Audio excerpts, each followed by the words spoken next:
Hello everyone, state bank of ఇండియాలో ఉద్యోగాల నోటిఫికేషన్తో మీ ముందుకు వచ్చాను. మనకి applications registration and payment of fee date చూడండి ఒకసారి. 27/7/2020 అంటే జూలై 27 నుంచి ఆగస్ట్ 16 వరకు లాస్ట్ డేట్ ఉంది. ఈ పోస్టులు వచ్చేసి మనకు recruitment of circle based officers, వీటిని సిబిఓ అంటారు. ఒకసారి చూసుకోండి మీరు. ఇక్కడ వెబ్సైట్ లింక్స్ వచ్చేసి ఇక్కడ ఉన్నాయి, నేను డిస్క్రిప్షన్లో కూడా పెడతాను, ఒకసారి చూసుకోండి. తర్వాత మనకు వేకెన్సీ లిస్ట్ ఎలా ఉందో ఒకసారి చూడండి. స్టేట్ వైజ్గా అహ్మదాబాద్ సర్కిల్లో గుజరాత్ స్టేట్ ఉంది కదా. సో ఇక్కడ ఎస్సీకి 112 ఉన్నాయి, ST 56, OBC 202, EWS 75, general 305, total 750 Ahmedabad సర్కిల్లో ఉన్నాయి. సో మళ్ళీ ఎల్డి హ్యాండిక్యాప్డ్ కింద ఉంటాయి, చూసుకోండి ఒకసారి. సో బెంగళూరు సర్కిల్ కింద కర్ణాటకలో 112 ఎస్సీకి, 56 ST, OBC 202, EWS 75, general 305, total 750. దాంతోపాటు మనకు పిహెచ్సి అంటే హ్యాండిక్యాప్ కోటా కింద 8 ఎల్డి, విఐ 8 ఉన్నాయి. అట్లా విధంగా హెచ్ఐ 7, డిఎన్ఈ 7 ఉన్నాయి. సో భోపాల్ సర్కిల్లో మనకు మధ్యప్రదేశ్, ఛత్తీస్గఢ్ 2 రాష్ట్రాలు వచ్చినాయి.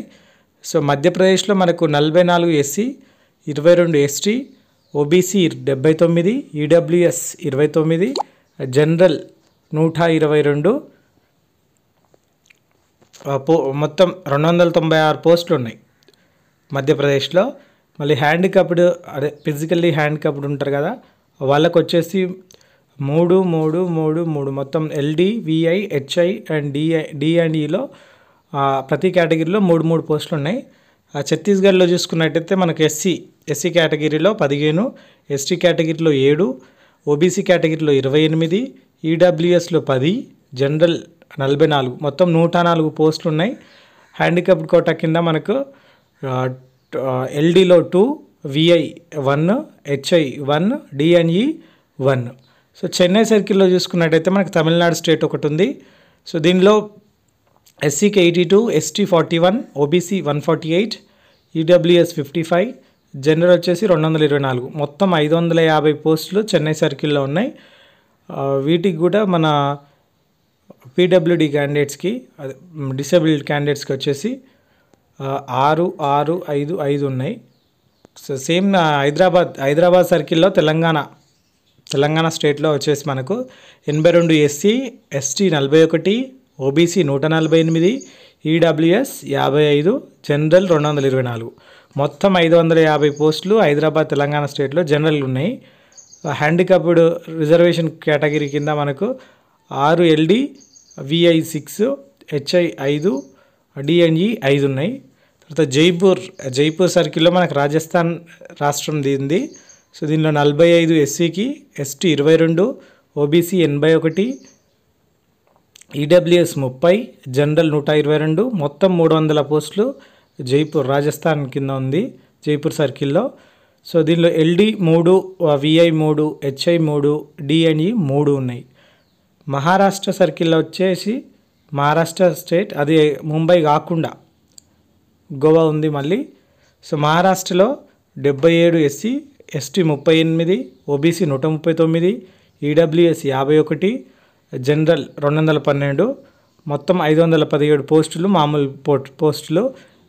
కేటగిరీ పీడబ్ల్యూడి కేటగిరీలో ఎల్డి అయితే 6, విఐ 5, హెచ్ఐ 5, డిఎన్ఈ 5. సో గోవాలో చూసుకున్నట్టయితే మనకి ఎస్సీకి 4, ఎస్టీకి 2, ఓబీసీ 8, ఈడబ్ల్యూఎస్ 3, జనరల్ 16, టోటల్ 33 పోస్టులు ఉన్నాయి. పీడబ్ల్యూడి కేటగిరీలో వచ్చేసి ఓన్లీ ఎల్డీకి మాత్రం 1 పోస్ట్ ఉంది.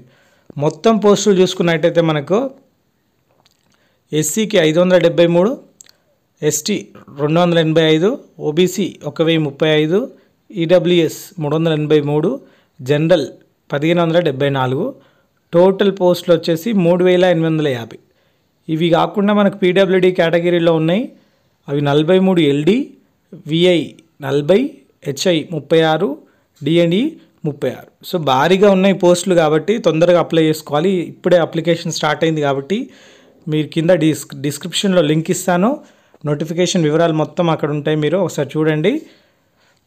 ఇదే విధంగా మనకు ఈ ఏ సర్కిల్ కింద ఎవరు అప్లై చేసుకోవచ్చు అంటే ఒక్క అప్లికెంట్ ఒక కేటగిరీ పోస్ట్ కిందకే అప్లై చేసుకోవచ్చు, ఒక్క సర్కిల్ కిందనే అప్లై చేసుకోవచ్చు. ఒకసారి చూడండి, మీరు ఇక్కడ అదే ఇచ్చారు. తర్వాత మీరు ఈ సర్టిఫికేట్స్ అన్నీ దగ్గర పెట్టుకోవాల్సి ఉంటుంది. ఖచ్చితంగా ఈ సర్టిఫికేట్లన్నీ అప్లై చేసేటప్పుడు అప్లోడ్ చేయాల్సి ఉంటుంది. ఎలిజిబిలిటీ మన అర్హతలు చూసినట్టయితే విద్యార్హతలు డిగ్రీ ఉండాలి, graduation in any discipline from a recognised university or any equivalent ఈ qualification recognised as such by the central government. కేంద్ర ప్రభుత్వం నుంచి గుర్తింపు పొందిన యూనివర్సిటీల నుంచి ఏ యూనివర్సిటీ అయినా డిగ్రీ సర్టిఫికేట్ ఉండాలి. వీళ్ళు ఎగ్జామ్ అయిపోయిన తర్వాత అప్లికేషన్ చేసుకునే లోపల అన్ని డీటెయిల్స్ అన్నీ ఉండాలి, వాళ్ళకు సర్టిఫికేట్స్ అన్నీ దగ్గర ఉండాలి. వీళ్ళకు CGPA ఉన్నా, OGPA ఉన్నా, మార్క్స్ ఉన్నా ఎవరైనా ఎలిజిబుల్లే అప్లై చేసుకోవాలి. ఏజ్ లిమిట్ వచ్చేసి మనకు 30 ఇయర్స్ 1 ఆగస్ట్ వరకు 30 ఇయర్స్ లోపలనే ఉండాలి. వీళ్ళకు ఎప్పుడు 90 ఆగస్ట్ కన్నా ముందే ఆగస్ట్ తర్వాత పుట్టి ఉండాలి, 1990 ఆగస్ట్ తర్వాత. ఒకసారి మనం కేటగిరీల వైజ్గా ఈ అప్లికేషన్స్ది ఏజ్ రిలాక్సేషన్ చూసినట్టయితే షెడ్యూల్డ్ క్యాస్ట్ వచ్చేసి 5 ఇయర్స్, OBC నాన్ క్రిమిలేయర్కి 3 ఇయర్స్, పర్సన్స్ విత్ డిసేబిలిటీ అంటే హ్యాండిక్యాప్ వాళ్ళకి 15 ఇయర్స్, SC/ST అయితే, OBC అయితే 13 ఇయర్స్, జనరల్ ఆర్ EWS అయితే 10 years. Ex service men, commissioned officer including emergency commissioned officer, short service commissioned officers, వీళ్ళందరూ military సర్వీస్లో ఒక 5 ఇయర్స్ వర్క్ చేసిన వాళ్ళకైతే 5 ఇయర్స్ ఏజ్ రిలాక్సేషన్ ఉంటుంది.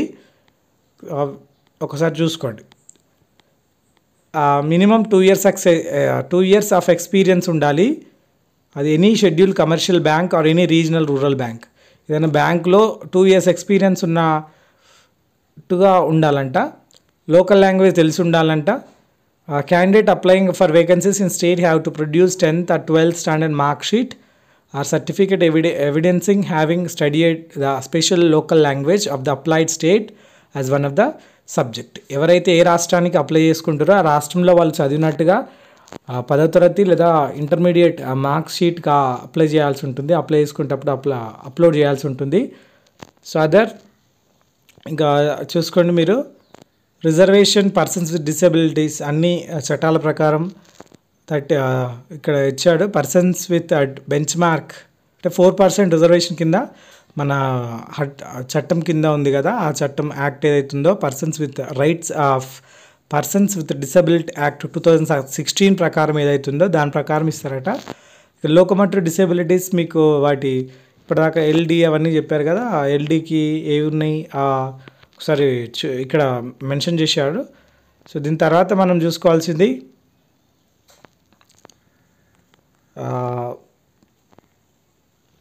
కేటగిరీ వైజ్గా కోడ్స్ ఇచ్చారు కొన్ని. Please note that a change of category will not be permitted at any stage after registration of online application. ఇది కూడా మన హ్యాండిక్యాప్డ్ ఎవరైతే ఉన్నారో వాళ్ళకు చూపించేది. ఇది హ్యాండిక్యాప్ కేటగిరీలో ఎవరెవరు దేనికి ఎలిజిబుల్ అనేది కోడ్ ప్రకారం పెట్టమని చెప్పారు. ఎందుకంటే అందరికీ డిఫరెంట్ ఉంటాయి కదా, ఆర్థో, లోకోమోటరీ, అలాంటి హియరింగ్ ఇంపైర్మెంట్ ఇలాంటివన్నీ ఉంటాయి. ఒకసారి చూసుకోండి. చూడండి, నెక్స్ట్ సెలక్షన్ ప్రొసీజర్. దీనిలో మెయిన్గా షార్ట్ లిస్టింగ్ అండ్ ఇంటర్వ్యూ ఈ 2 చేస్తారు. ఒకవేళ వీలు కాని పక్షంలో వాళ్ళు ఎగ్జామ్ కూడా పెట్టుకోవచ్చు, వాళ్ళకి ఆ రైట్ ఉంది, అలా ఛాన్స్ ఉంది.